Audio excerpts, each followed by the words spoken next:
that right? It's 4:30? Looks like it. All right, it is 4:30, and I want to call to order the this session of the City of Tullahoma Planning Commission. You have the agenda before you, folks.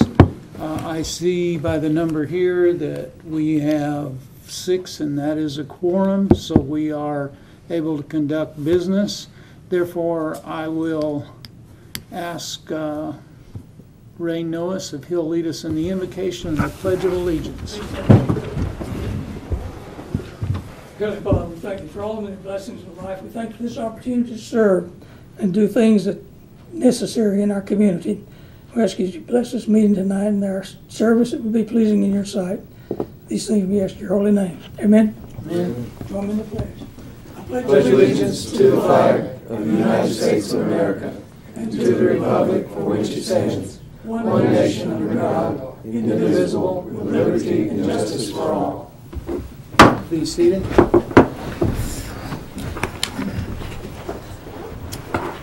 Okay, if we will ask that the commissioners please read the minutes on pages 3 and 4.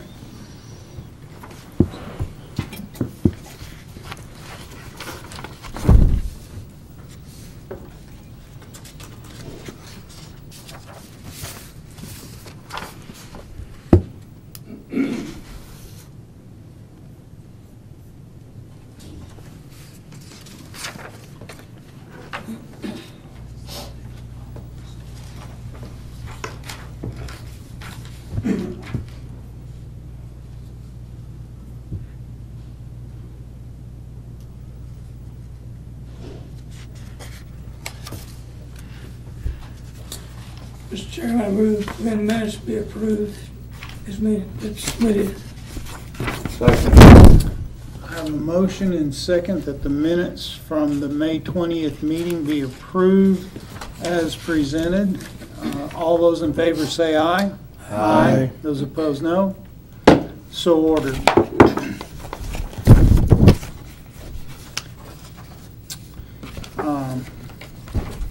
Reports of officers and staff. No report from you. Well, I'm assuming that this is a place where the officers can make a report or whatever. Yeah, they're going to. Okay. Well, I do want to.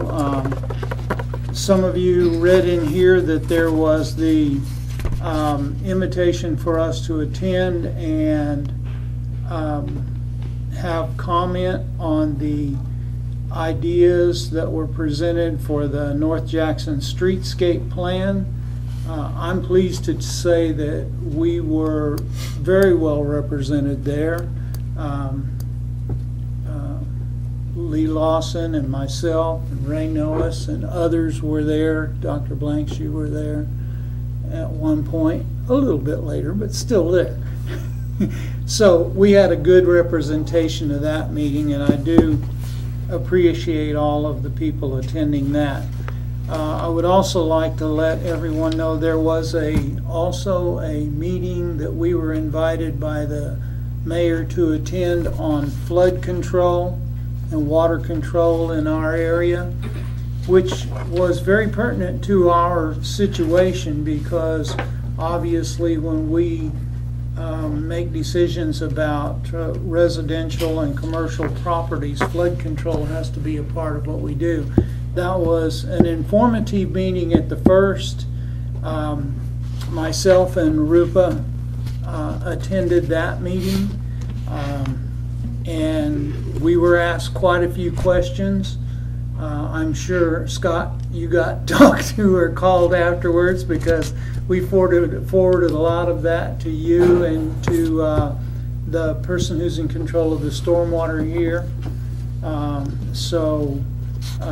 Hopefully it didn't cause you any inconvenience, but we did try to steer them to the right people to be able to get the information that they needed in those areas that they ask about. So I'm very appreciative of Rupa attending that meeting with me and supporting us in that. So, reports on staff. So, in the old business, we have to take up item A, which we took up last time. Lee, I need a clarification. We held a public hearing on this last time. Right, and then you postponed the vote for this meeting. So do we need to open a public hearing at this meeting? You're not required to. You can to if you choose to. The board can. I think it would be a good idea for us to do that, because we do have people here that are present who are representing that. And we talked to the applicant and met with them and went over to the property and looked at it and was wanting to change the recommendation from staff from, if it's the property is sold for the lot that's between lots 1 and 2, there was an issue about separation. What they plan on doing if both those lots are sold to separate parties, then they were going to need to remove the wooden staircase and the wooden landing on near the common lot line of lot 1 and lot 2 that would be created, and need to be replaced with a metal staircase and a metal landing. And that was agreed to at that time? Yeah, we discussed it with them, and that would the way that the properties or the house is set, they kind of jog in and out from one another, so it would meet the separation requirements of the residential building code by doing that. Okay, then we're going to open a public hearing on this matter right now, and we'll then discuss for the council after that, or for the commission after that. So I'm going to open a public hearing on this issue once more, so their comments can be made on the subject of subdividing these four properties, or subdividing into 4 properties this one property that is zoned commercial at South Washington Street and East Lauderdale Street. The rules of the public hearing will be that any person wishing to speak will be allowed 2 minutes to speak. If someone is speaking and you want to designate your minutes for them, you may be able to do so. That will be allowed, but anybody, whether it be the speaker or the designator of the minutes, must come forth, give their name, their address, so that we know who you are and where you're from. All right? The public hearing is now open for anyone from the public. I'm Jim Conley. I'm 106 Hamilton Lane, Tullahoma, Tennessee, United States of America. What was stated is correct. We've agreed to, if lots 1 and 2 are sold separately, to tear down the staircases and put up a metal staircase. This group of 4 living units at one time was configured in 4 lots, but a different configuration, and we're just reconfiguring that so each structure would have its own lot. Okay. Thank you. Is there anyone else who wishes to speak to this from the public? Seeing no one else, I'll close the public hearing and entertain a motion. Mr. Chairman? Yes. Remember, there's a variance that needs to be granted, before the plat's approved with this. Oh yeah, the variance on clearance. Well, the variance due to the zoning requirements. To the lot size. When it's the proximity to the created lot line between 1 and 2, the structures will be closer than 10 feet to that lot line, which normally would be required to be 10 feet. Each structure would have to be 10 feet from the common lot line, but they're going to be inside that 10-foot setback. So it needed a variance to be able to record a lot line encroaching into the setback. Which is option A in the planning alternatives, am I correct? Or option 1? Yes. So if everyone would like to read option 1.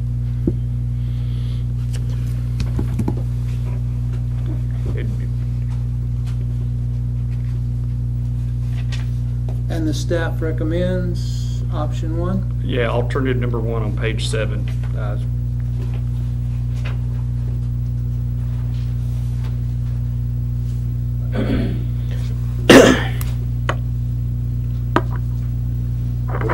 hunky-dory between, are we in the discussion phase now? Yes. Everything was hunky-dory with the fire department codes, and Yeah. that got settled. Well, That was our Don't let it one go. issue before, because we weren't, it was,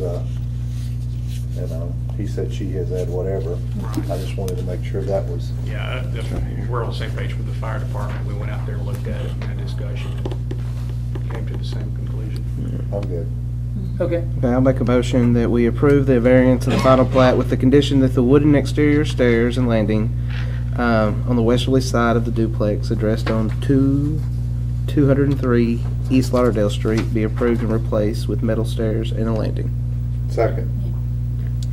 Okay, so we have a motion to approve the variance and the final plat, correct? Correct. With the conditions as stated in option number 1. And really now the discussion should have happened, but I'm not about to stop anybody tonight. Let's move on. All those in favor, say aye. Aye. Those opposed, no. The variance and the final plat are approved. We will now move on to new business, which is these are site plan approvals, so they don't require public hearing? Right, unless the board wants to open up a public hearing, it doesn't require one. Okay. So the first one is site plan A, Little Caesars Pizza site plan at 408 and 410 North Jackson Street, as listed on pages, let's see, this would go from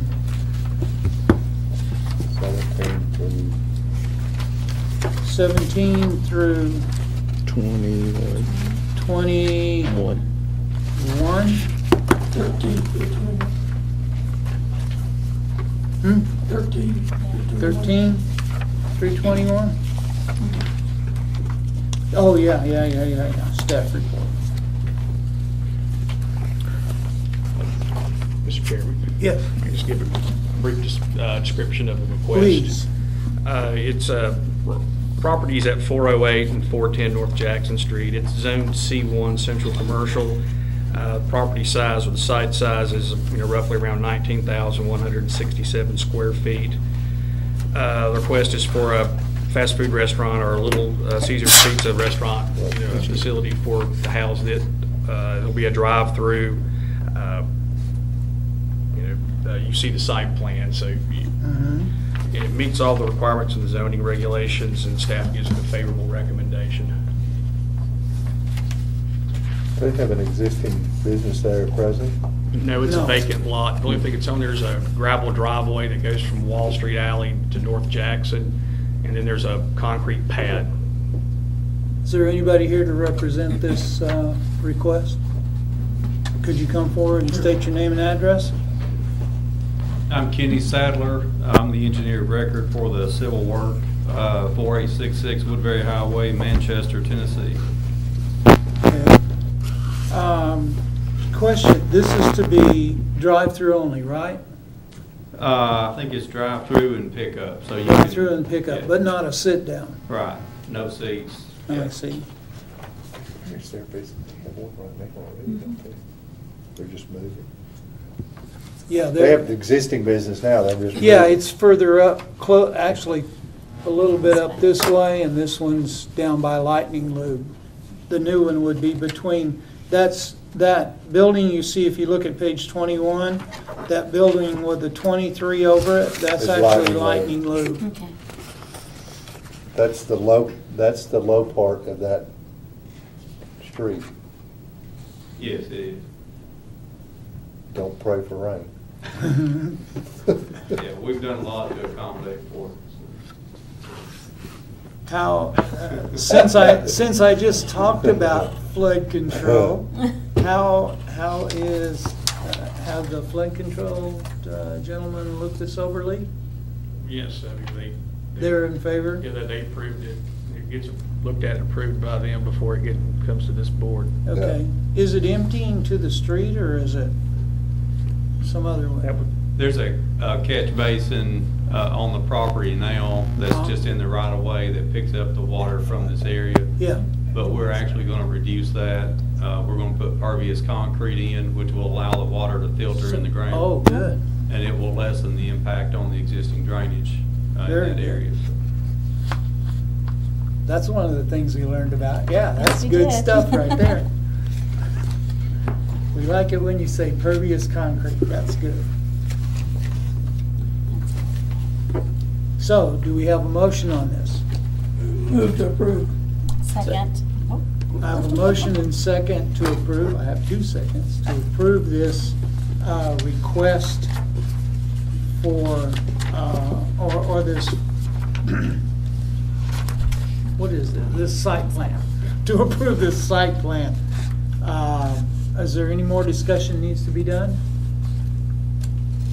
Hearing none. Those in favor say aye. Aye. Those opposed, no. So carried. Thank you. The next is a site plan request to build a church made by Mr. Randall Thomas. And the church is going to be located at 801 South Washington Street? Yes, sir. Okay. I took a look at that the other day. That's a big empty lot. Mr. Chairman? Yes. I was just going to give a Please. description. Okay, the property is on the corner of, I think it's West Monroe and South Washington Street. Zone C2. The size of the lots, or the size is the lot is 36,000 square feet approximately.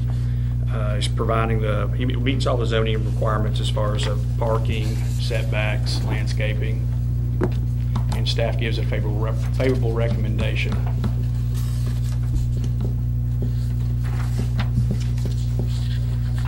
Lee, from this time forward, don't bother asking me permission. Start explaining right up front. There's no sense, because we need to be explained to anyway, so let's make that a standard part of the practice that you explain it for us.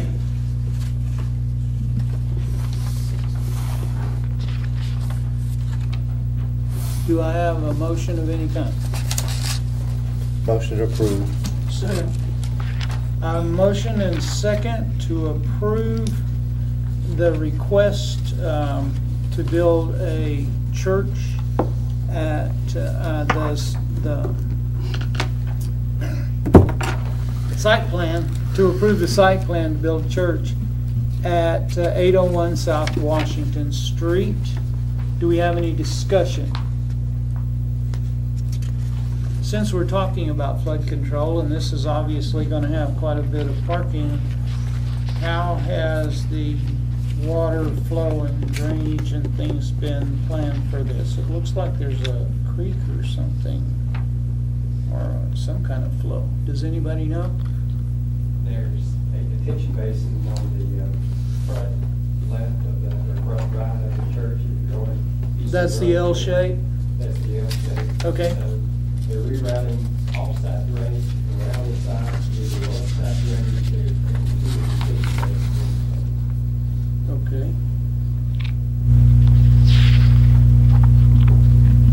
Any other discussion?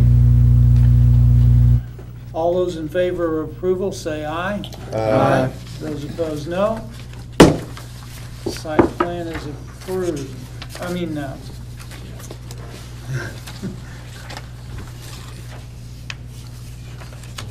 So, the next item B, zoning text amendments.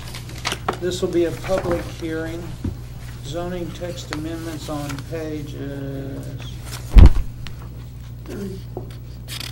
30, beginning on 30.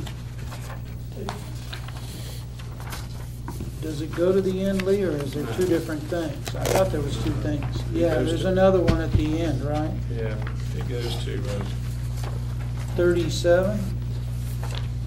36. 36. 36. 30 to 36. 30 to 36, okay. So Lee, you want to explain?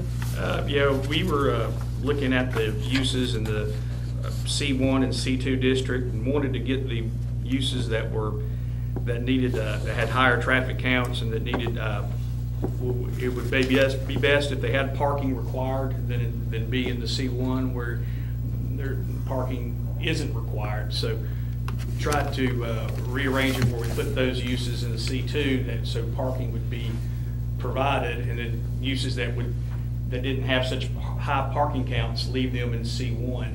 And then of course there are the uses that usually are in a central business district that we left in there, like commercial and business and financial services and restaurants and such. But you know, they do get a lot of pedestrian traffic in central business districts.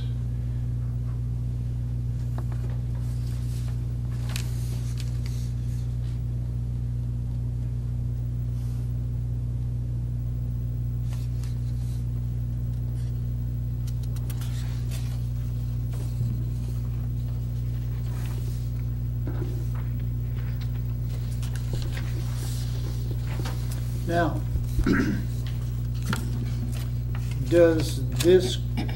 could this end up creating some undue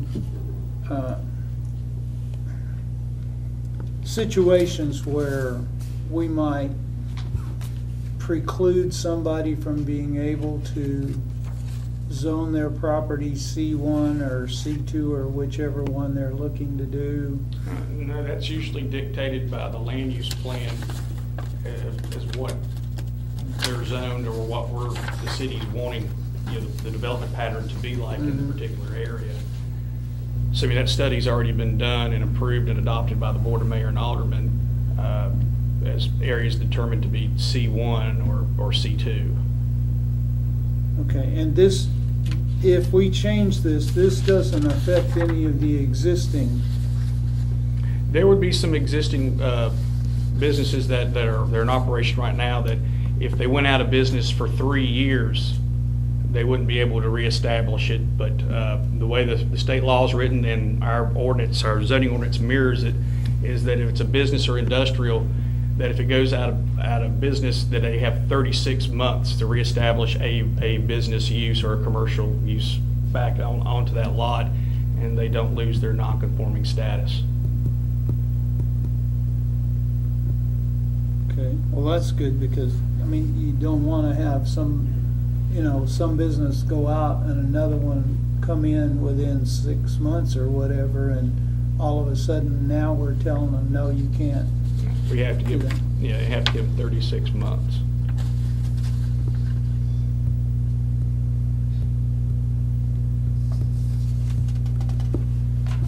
This would probably have affected those subdivided lots that we just had in here. No? This is all just about uses. It's not about lot sizes. Because they have a parking problem there. Well, they're C2, so they're, the only way that they would get out of having a parking issue is if they were rezoned to a different district, either C1 or a residential district where all those uses would stay residential. Yeah.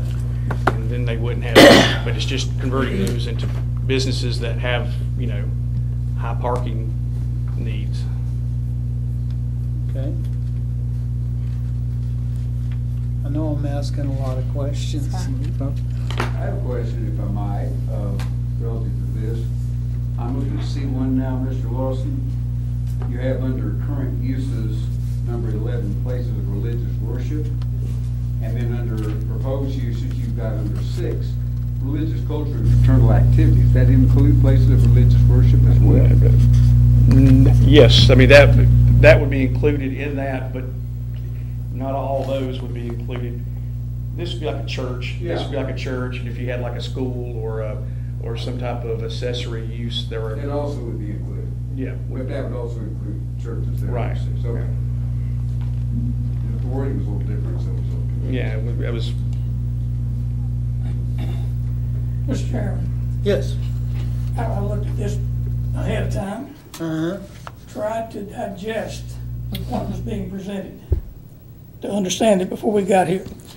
I'm a little confused by what I'm seeing.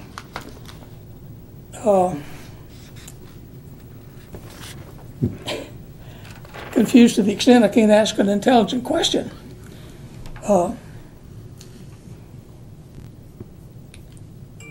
Proposed uses versus current uses. You're proposing to change the text in the ordinances. Right. The proposed uses are the ones that I'm proposing. The current ones are the ones that are currently in the ordinance as a use by right. And then right under that, under C1, you got proposed use upon review, and then current use upon review. What does that mean? That means that those are the proposed, those uses that are upon review are the ones that we give conditional use permits to allow them to operate in that district. That's what I'm proposing as far as conditional uses in that district, and what currently is allowed is the current uses upon review. So if you got the current uses upon review are uses that right now, if someone wanted to do it in the specific districts, they would have to get a conditional use permit. The ones I'm proposing are the ones that they would need to get a conditional use permit if we change the text.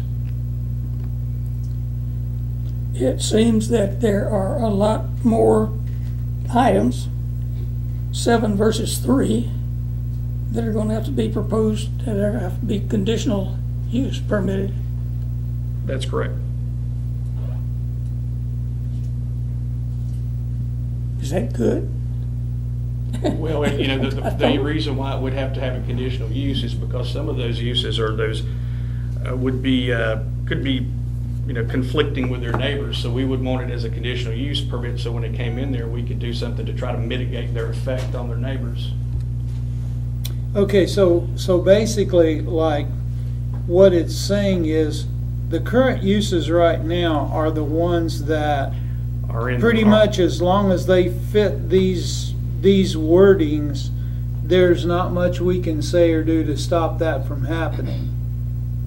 Right, their uses by right, they're allowed to go in there. That are allowed to go in there, and so you've reduced the number of those, but you've allowed some of them to be put into a place where we would have the prerogative to make a determination on a conditional use or whatever instead. Yes. Okay, so we still have the ability to do it, it's just it gives us a little control over what happens, as opposed to, no, it's in the wording that they have the right to put this kind of a business there and we can't stop them, pretty much. Exactly. Okay. And it's the same for the C2 table as well. Right.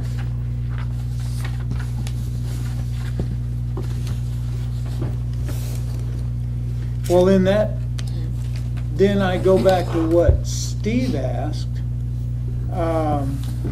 We have item 31, religious, cultural, and fraternal activities in C2. Why would we have a C2? Are we trying to say that we would allow a C1 to have the same thing as a C2? Well, in some cases you would. Matter of fact, all the uses that are allowed in C1 would be allowed in C2 automatically. That's the way it is right now, written in the ordinance, and that was the intent of the text amendment, would be to, everything that's allowed by right in the C1 district would be allowed by right in the C2 district.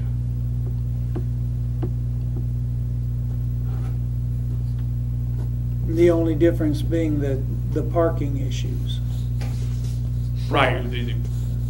Just the parking requirements aren't on a waived for C1. C1 because you're trying to create a more compact type of development, where in the C2 you got to accommodate vehicles.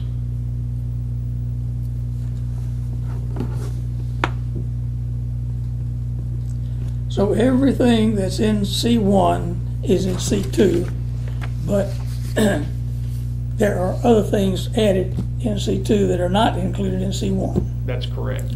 So you got to go through and pick out Okay.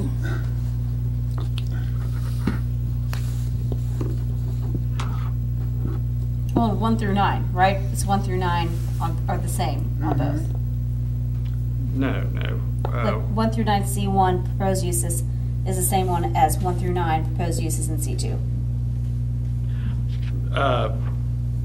Looks No, like I it. mean, they would be added to that. The way it would state in the ordinance would be like every use, all uses in C1, is a use by right in C2, and then you would start the numbering of the uses that were specifically allowed in C2 in addition to that. So then from Okay. 10 down. Those were added into this one Right.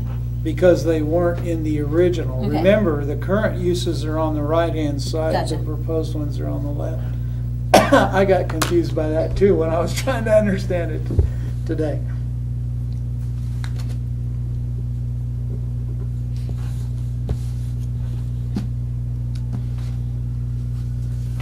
So, do I have a motion on this at all?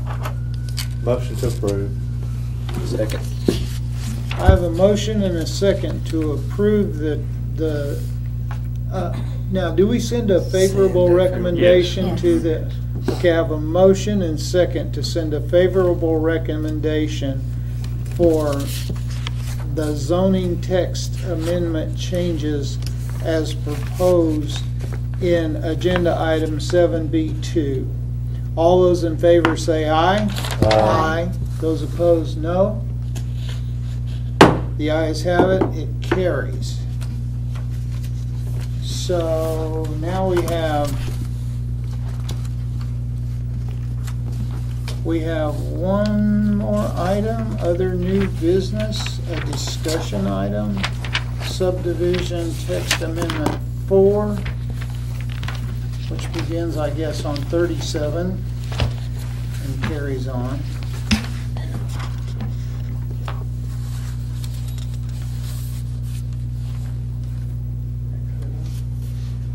Lee, you want to explain this? I got a PowerPoint presentation I was going to do Okay. for this one, because it's going to take a little explanation.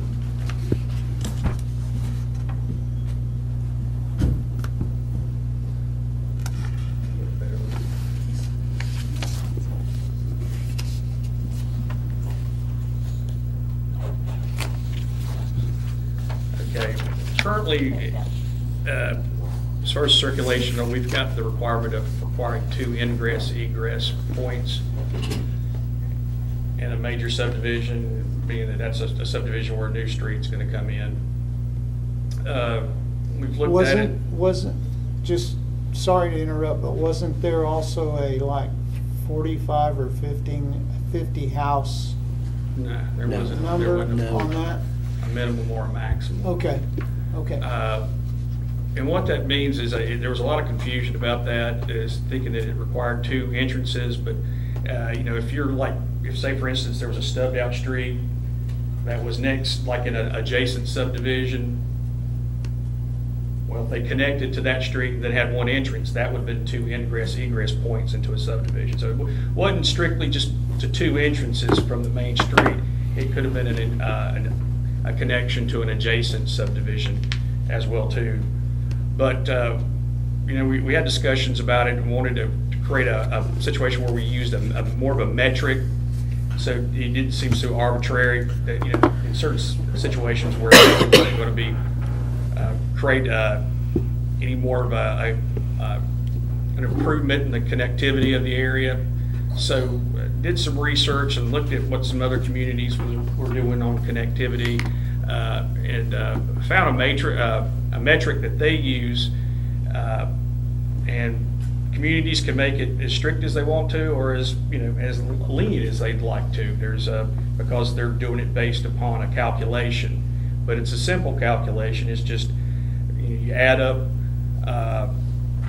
the number of segments, and then you add our links, which are basically just the section of road between an intersection or between an intersection and a dead end, and then the nodes, which is like a dead end or an intersection or a curve that's greater than 75 degrees. But you would add up and then you just do division. You divide the nodes into the links, and if you have over a certain number, or whatever the minimum number is in the regulations, then that the development meets that criteria, then they get approved. If they don't, then they got to go back to the drawing board and draw it up to where they can meet that standard. So you created a standardized number that you could use.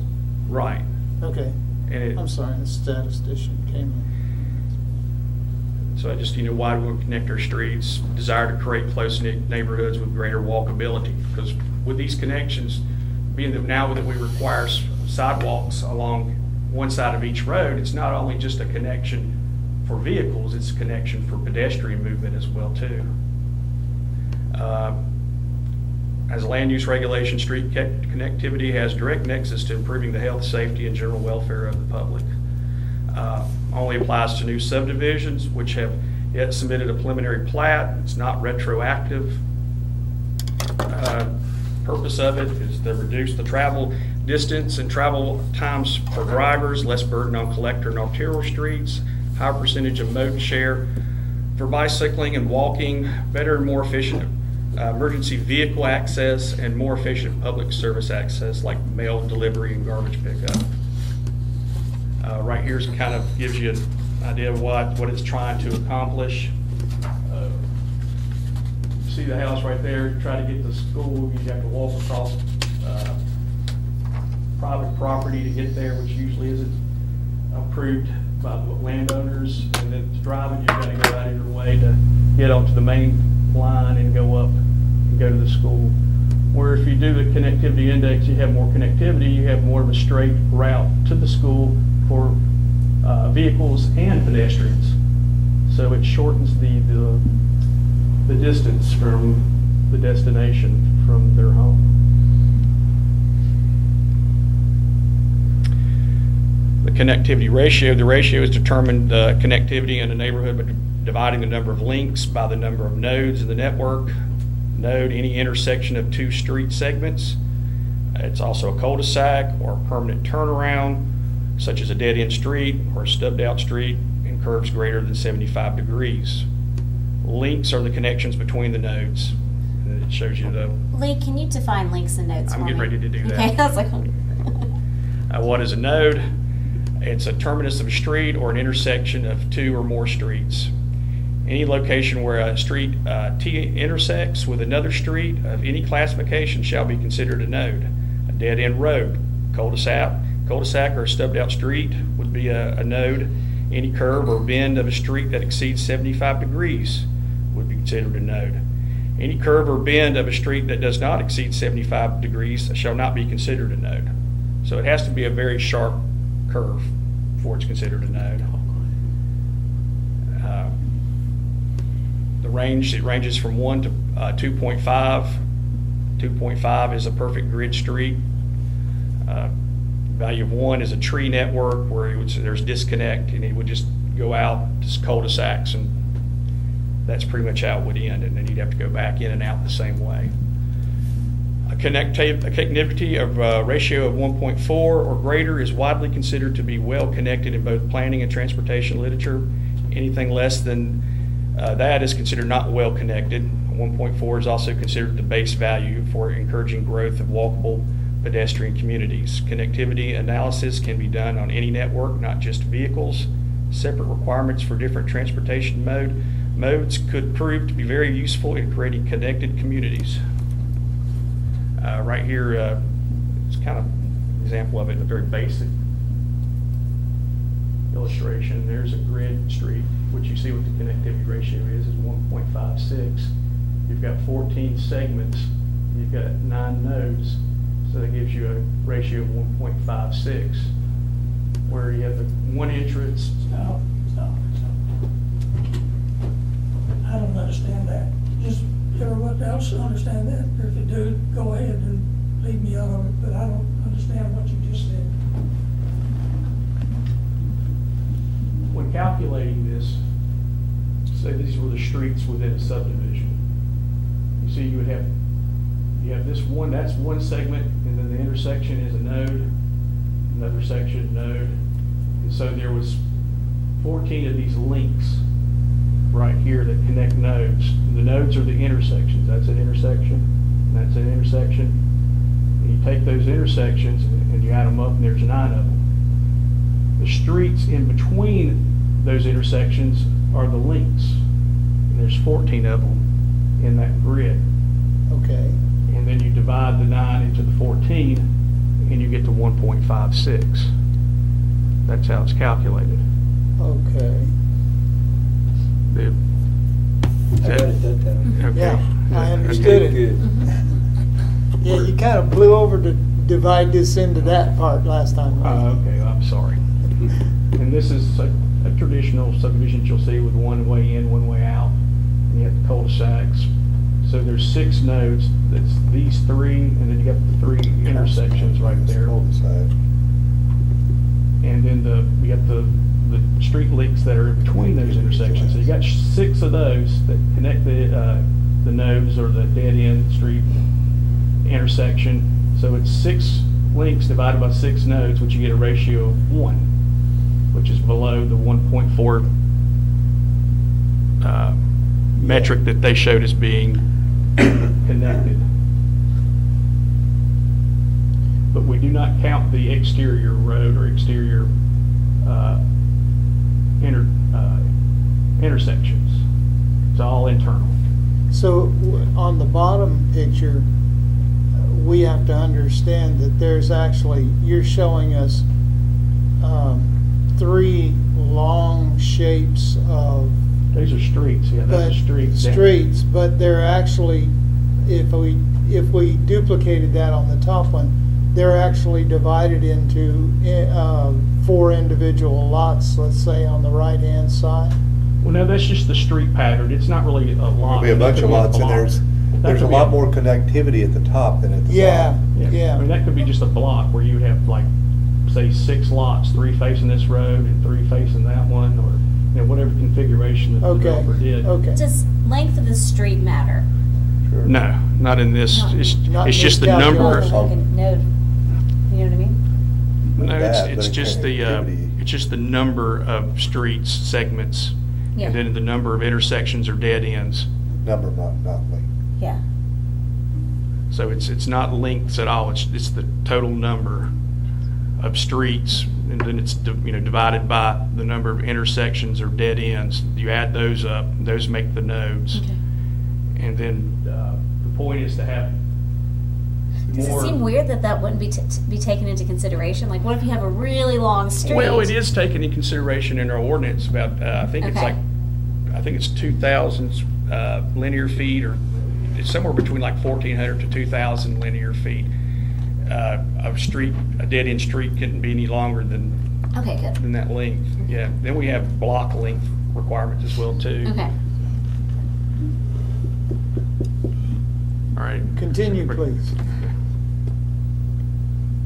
And this would be another example of, you see the cul-de-sacs in the subdivision and the intersections, which are all about red dots. Those are nodes. The ones that are numbered are links. And you just add them up, the links. There's 11 of them. There's 11 right there. There's 10 nodes. There's 10 red dots in each cul-de-sac and on each intersection. You divide it, it's a 1.1. So that's Layout. not a good one. Yeah, it's lacking in connectivity. Any questions on this slide? Do? Okay.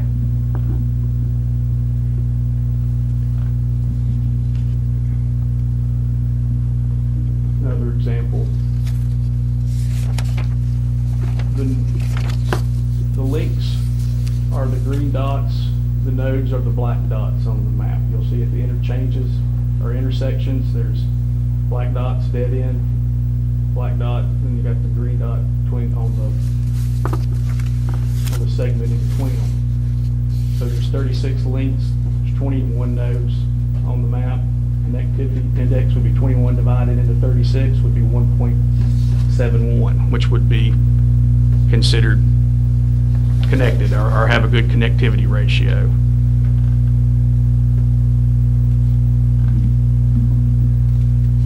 Here's an example of a subdivision in our, in Tullahoma. You'll see that the links are numbered.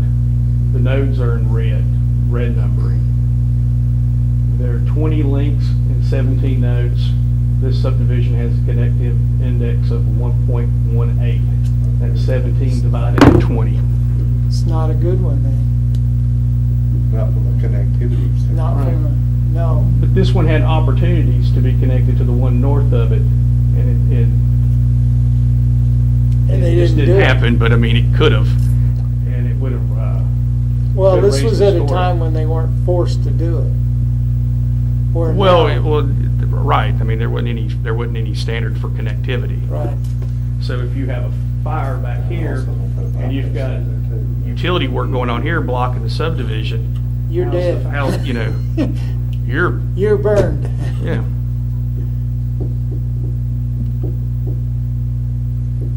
Here's another one. Ooh. The green is links between the cul-de-sacs and the intersections. The red are the nodes. There's 9 if you count them. There's 8, so you got a 0.9. And that's one of ours, right? Yeah. Well, here's a good one that's Not a in the good city thing. though. So it's not all bad, you know. There are some. Bel Air Yeah. is a good example of it. There it is. It had 40 nodes. If you want to go through their count all of them, and 62 links, and that was a 1.55. So that's a good one. That's a good one. This one down here, Westwood's, is also a good one. We could have done that.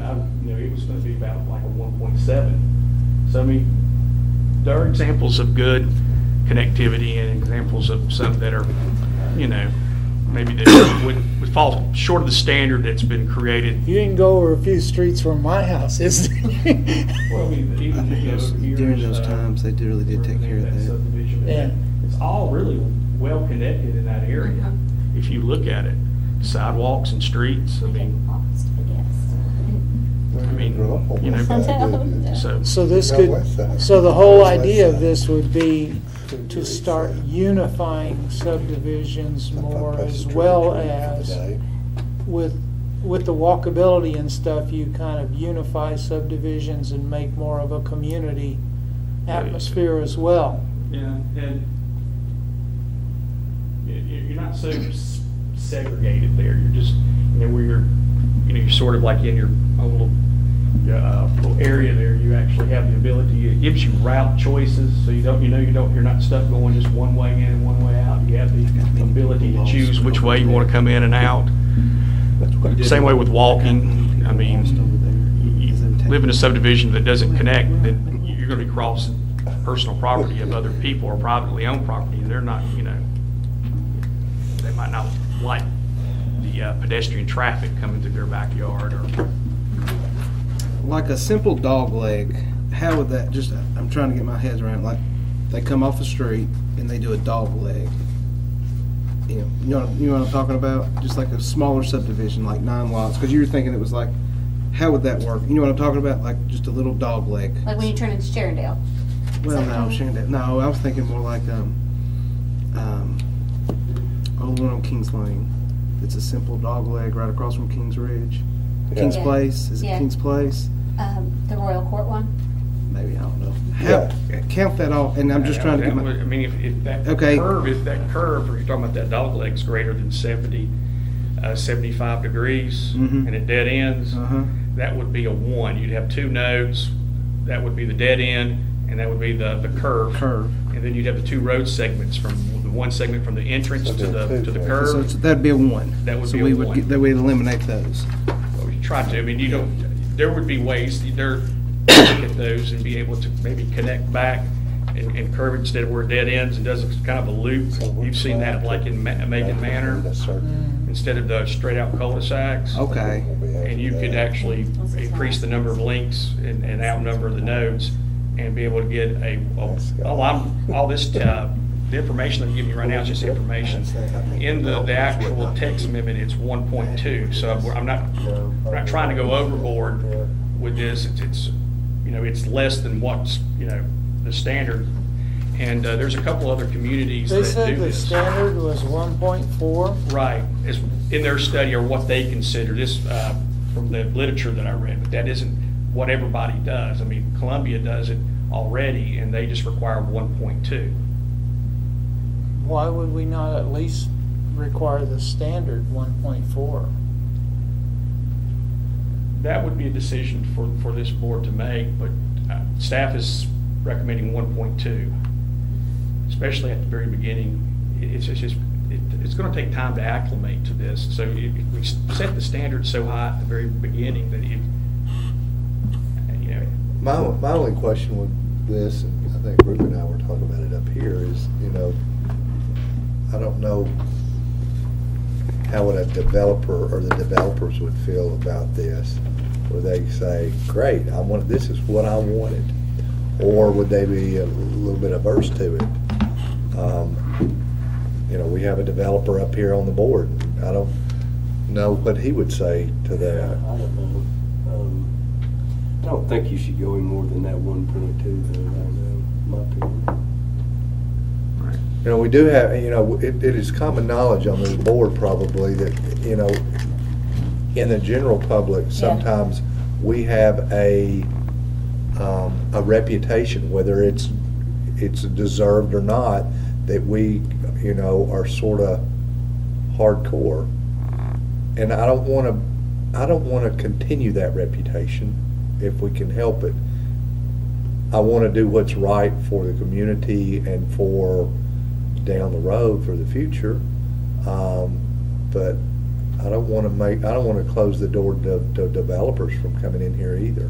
So, I mean, is this something they do in Murfreesboro and Columbia and most of the small to mid cities? Or? No, they don't do it everywhere. I mean, a lot of places are just required to, multiple, like ingress and egress points into a subdivision based upon the number of lots. And Manchester doesn't do it, Shelbyville doesn't do it, Winchester doesn't do it. No. See, and what you're going to hear is the local developers that develop in those communities. I'm not going to build in Tullahoma because they're a pain in the tooth. How much of a financial burden is it though on them? Well, it would definitely Be a little bit. A little bit, or like that's Well, it depends on the size of the subdivision, depending on the actual financial burden and what they're planning on building. I mean, there's all kinds of factors that go in. Well, and the problem is, as we are an aging city, we don't have any big swath of property that can accommodate a great connectivity ratio. Am I right about that, Scott? We don't have, there's not going to be another Bel Air subdivision or Terra or anything because we don't have the property to do that much. So you're limited to your acreage, and when you do that, I think your connectivity is going to be limited as well. Well, one of the concerns that we put in a requirement, and it was just a set requirement, that if you did a subdivision, it had to have 2 points of entrance and egress.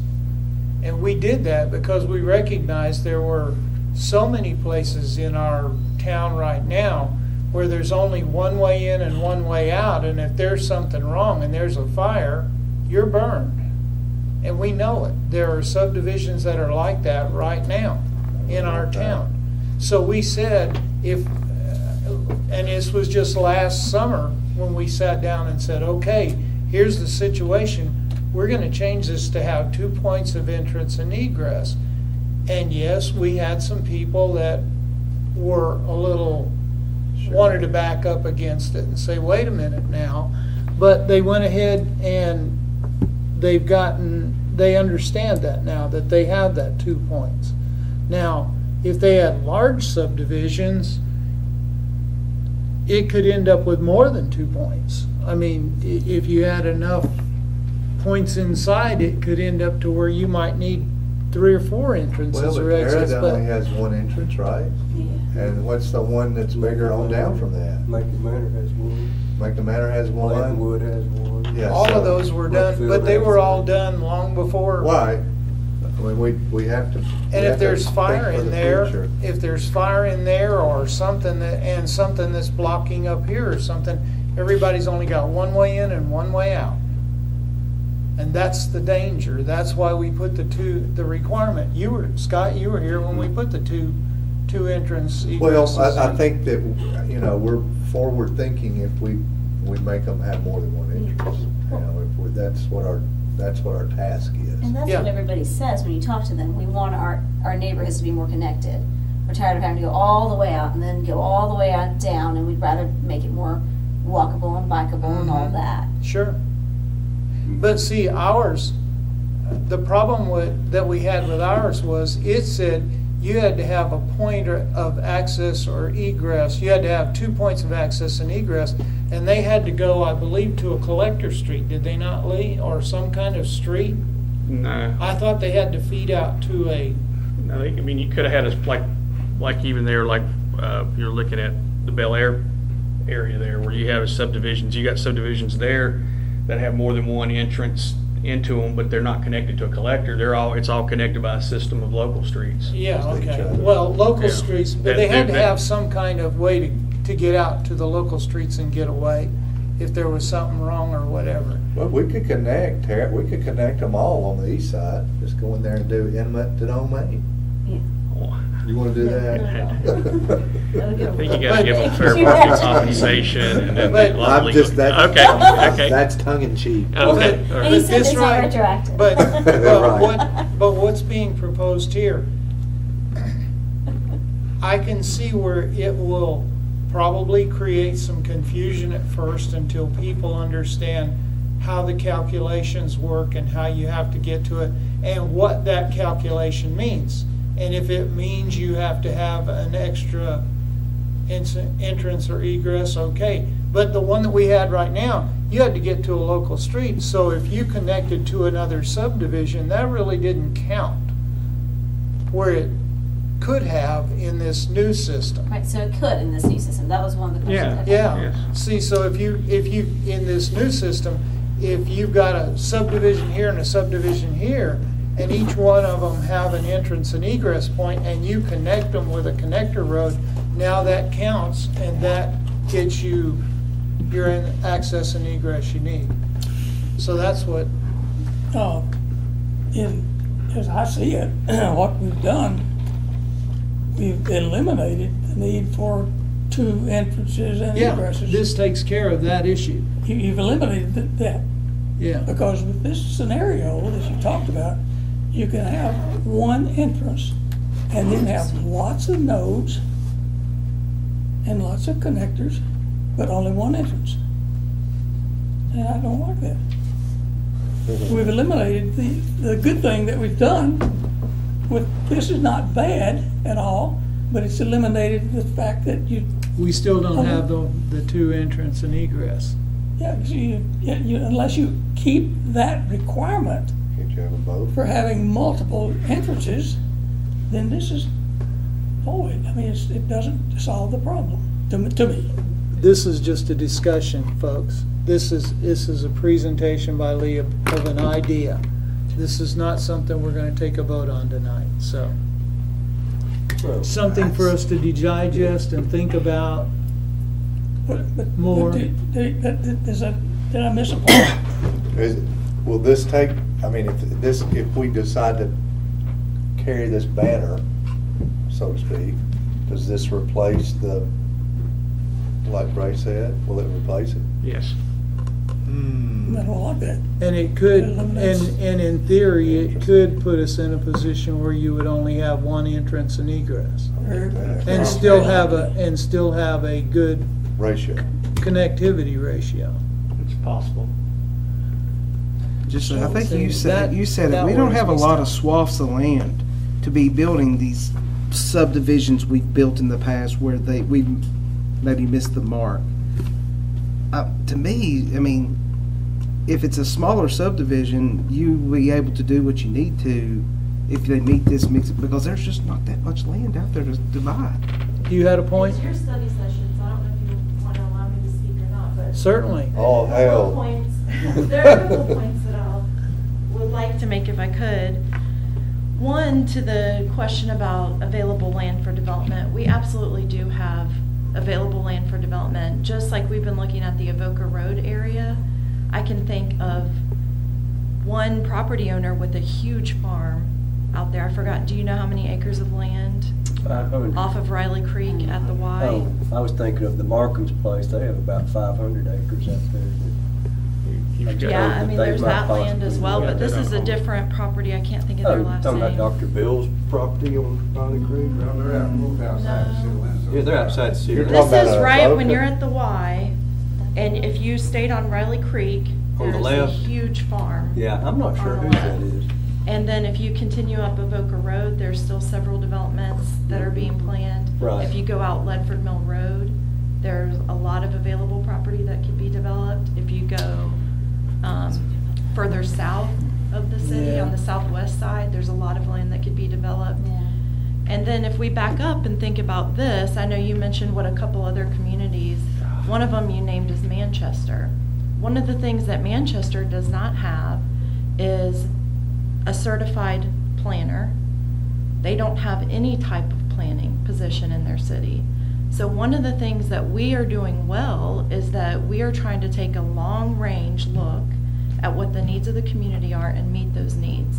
And every week when we're meeting in those development committee meetings, we're hearing from developers, from property owners, and they're telling us that a couple of things in our code are killing development.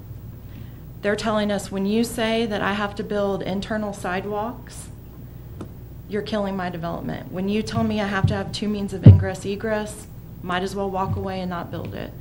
So we've had, I know you guys know Andy Best. He's a local surveyor. He does a lot of work here. He's one of the ones that sat down with us, gave us a list of about 7 items. And to Lee's credit, he's taken each one of those, and we've tried to look at how can we address what they're saying their concerns are and why they can't build here. And see how we can balance between, because what I regularly hear from the Board of Mayor and Aldermen is they care about sidewalks a lot. So I've got on the one side, I've got our community members and our elected officials saying, we want to promote walkability, we want to have sidewalks everywhere, we want everything connected. And then the other side, the development community, saying, it's too costly to build in Tullahoma, you guys are ridiculous, you're killing my development, I can't afford this. And we got to find that middle, and I think we're trying to come up with some things that give a rational basis that we can stand behind, that, you know, it is different than other communities and how they look at it. You know, you guys know that I just most recently came from Murfreesboro. You know, on the issue of sidewalks in Murfreesboro, we said we want sidewalks everywhere for everyone, and we didn't accept sidewalks on one half of a subdivision like we do here. We said you have to build a complete sidewalk network. Period. Yes. We were fighting about when should the sidewalk be put in, and developers were fighting us on not wanting it until the street, 75% build out, when the street was ready to be accepted. That's when they wanted to build the sidewalk, and we had people saying that wasn't good enough. We want the sidewalks 100% up front. We don't want to wait. So whole different discussion, but what I can say that I think we did well is we protected the goals of providing the sidewalks and protecting home values and giving people what they want in their subdivision. So I don't think we need to go that far, but I do think we need to remember that just because Manchester and whoever these other communities are, they're not doing it, I also think they're not protecting their residents Well, as we're well not as we those other are. communities. And they're We're not planning Tullahoma. for their future as well as we could Period. be, because we are trying to plan We ahead. want to be different. Yeah. Well, And we I wanna think be you have a elitist. tough, Obviously, we want to be better. Of course. Yeah. We That's do. the whole point, you know. We And I- want to be better than the other guys. If Manchester came up here and said, we're going to institute a 1.8 ratio, we'd want to be 1.9, and we'd want to have ingress and egress, right? You're requiring sidewalks on both sides of the street now. Well, look at there. So one of the things that I saw and I don't know if this is what you were proposing, but I saw in some material you provided where in lieu of a street connection, they provided a sidewalk connection as an alternative. Yeah, that was in the current regulations with the two ingress egress points. If it's just they're not able to do it because of adjacent development, then they needed to provide at least a pedestrian connection. So it could be, Terra Estates could be a perfect example of that, where they didn't build the street connection to be tied into a neighboring Right. development, but they could build a pedestrian connection And that would be get their links up that way. Yeah, that would be considered a link in the calculation. While we're talking, while we're on the sidewalk issue, one thing, and I've been on, this is my second slice at the planning commission, somebody explained to me why in this town we'll have areas of sidewalks and then dead and nothing. And some of it may be new building and some of it may be old, and they don't have to have a sidewalk. I don't understand that. Do you understand what I'm asking? Yeah, like right now, we require anyone that does a development along a collector or arterial street to put in, if it's on our mastered sidewalk plan, we require them to put in that section of sidewalks in that section. There are some businesses that are existing there that were existing before we required that, so they don't have it. There are some that I kind of scratch my head. I don't know why, because when I got here, there were some new buildings, like not far from you, the NHC building. Why it didn't have a sidewalk in front of it? I assume there was a reason why it didn't have it in front of it. I didn't, Just nuts. Yeah. You see people walking down the road there. That's the worst, one of the worst places in town, them trying to navigate Cedar Lane. We've approved something to help that, I thought, here in the last 6 months. Hadn't there been a sidewalk plan? We do. We have a surface transportation project. That'll help that, but still on down, that's a dangerous section. Parkview is building public sidewalk on 2 sides of their development.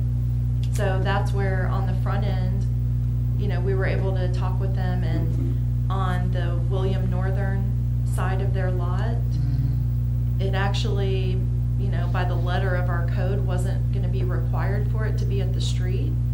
We worked with them and they agreed to move it from back on their property out to the public street so we could continue that. We made that part of the site plan approval. That was for the variant, the planned unit development. I think it looks tacky to go sidewalk, nothing, it's just. And not just tacky, it's unsafe. Then you have somebody jumping down on the road and walking. Yeah. Ray, you had something you wanted to say. So one thing, if we were going to pursue, and again, doing this, it keeps the arbitrariness out of it, put some metrics to it. But there's nothing that would keep us from continuing to require multiple ingress and egress and still meet this connector, the metric that we're proposing here of 1.2. See a reason why not to do that? It seems like that's either that, or it could be that, of course, I don't know, Leah'd have to do the calculation, but it could be that if you set it at 1.4, which is the standard that everybody else says is a standard, that might force the multiple ingress and egress. I don't think they're connected. I think there's going to be some pieces of ground or acreage that you can't do. I'm thinking of like Setter's Point on Lake Tullahoma. There's one way in, one way out there. I guess they could in that last cul-de-sac came on out with another. But there's going to be certain there's going to be issues where the lot's going to be too narrow to have, or the topography, the surrounding topography is just not going to be practical. But that wording is already in the code. Right. That if the topography doesn't allow for it, they're not required to put in a second entrance. Right. It's grounds to give relief. Yes. Well, getting back after Jennifer told us we have tons of property, that was our rebuttal to our thing, which may be true. The thing about it, a developer that's going to, we're not Murfreesboro where we're growing leaps and bounds. I doubt there will be a developer that would build 100 or 200 houses on any of that, because we couldn't support that at this point. Can't sell them. Right. Well, you can sell the starter homes. Yeah. You can't build enough of those, probably. Right. But for a big development, we couldn't, So what are they going to develop here in our town is the smaller stuff, that you will have more of the problem meeting those ratios, and the connectivity probably. and where you run into a problem there is just like you look at Emerald Meadows. If we would have had this requirement when Emerald Meadows went in, when they were bringing that whole thing in, I don't remember if you remember they had like 3 different subdivision names, and it was one big, and there was a lot of chaos going on out there about that. But if we'd have made, like Emerald Meadows connect with, it's still vacant where it was supposed to be another subdivision right there. You've got these little small subdivisions there. If we made them connect at least one way into each one of them, you'd be able to create that type of system of local roads that connected without having to go out onto the main road just to get to this next door subdivision. Well, if we can learn from our past and do better, that's all we can do. And just don't keep making the same mistakes. Sometimes we do that too. If you don't look at history, you will do it. Well, we've had some good digestive material to work on and think about with it. I appreciate your time and work, Lee. This has been. Thank you. I know this has been a lot of hard, and I asked you a few questions before you even got here with it, saying, what do you mean by 1.2 and all that sort of thing, and I know. And you were very patient with us, so we appreciate that very much. Well, if y'all have any questions, feel free to call or email me. Come by the office. I don't mind. I'll be more than welcome to. I'd be more than glad to talk to you about it. Do you get regular feedback from the developers when you're talking about this? Oh, they're. No. Scott, can you help him with that? It's kind of, They're all a bashful group. They don't really. Yeah, but I can guess. I defer. Some of the most mundane things you would think would be. Trust me, Rupa and I were at that flood meeting, and we got a lot of feedback. I think the biggest thing is they want to know what's expected on the front end, and as clear as possible as we can make it. Well, sure, because that's going to dictate what their costs are. Yes. And so I would say the code that we have now, I think the fact that it's so inflexible is what seems to be the issue. We're saying it's very clear, that's not the issue. It says it's 2 means of ingress and egress and very limited exceptions. And so that's what they're pushing back against, is that it's very clear that's not the problem. And then I do worry with the index, just like how we've had a very lengthy discussion and a lot of explanation, I am concerned how we communicate it in the code in a way that can be easily understood. I think we'll have to develop some kind of illustration and probably a lot of communication with developers about it. But I think it is fairly simple in concept once you understand it. Well, I'll tell you what would help. I think for developers, and I think it would be helpful if you built a simple spreadsheet where they could count up their dots, put their numbers in, and it'd give them a calculation at the bottom and tell them what their connectivity number is. I think that would be helpful for developers, because I'm sure they're sitting there going, well, how in the world do I do this, and what in the world and that would make it easier. You could, and it could be a self-explanatory. In this box you put this, in this box you put this, and here's what you're going to get. I think it's like other items on the site plan. They'll usually give us a calculation, and we go back and we verify those. So it creates that opportunity to explain to them if somehow they didn't do that ratio, that simple division right. We'll say, no, you didn't count your links correctly. Here's how you I just think a Excel spreadsheet could be done in 15 minutes, and it'll take longer to type the words in to explain it than it will to put the actual activities in it. But we appreciate all your work, and we appreciate you helping and coming tonight too. Absolutely. We entertain a motion to adjourn. Motion. Second. Motion and second to adjourn. Those in favor say aye. Aye. We are adjourned.